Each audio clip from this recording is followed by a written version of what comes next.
मुझे जवाब दीजिए, ये जो आतंकवादी है, ये नक्सलवादी है, उनके पास शस्त्र और बारूद कहां से आता है?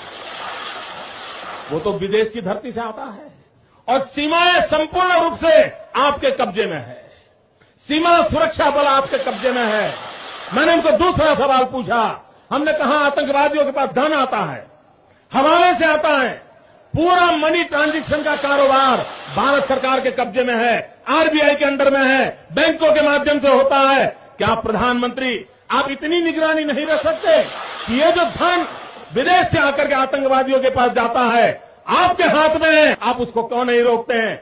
मैंने तीसरा सवाल उनको पूछा कि विदेशों से घुसपैठ आते हैं, घुसपैठ आतंकवादियों के रूप में आते हैं, आतंकवादी घटनाएं करते हैं, भाग जाते हैं। प्रधानमंत्री जी आप मुझे बताइए, सीमाएं आपके हाथ में है, कोस्टल सिक्योरिटी आपके हाथ में है, बीएसएफ सेना सब आपके हाथ में है, नेवी आपके हाथ में है, ये विदेश से घुसपैठ के कैसे घुस जाते हैं? मैंने चौथा सवाल पूछा, सारा कम्युनिकेशन भारत सरकार के अंडर में है। कोई भी अगर टेलीफोन पे बात करता है, ईमेल भेजता है, कोई भी कम्युनिकेशन करता है, भारत सरकार उसको इंटरप्ट कर सकती है।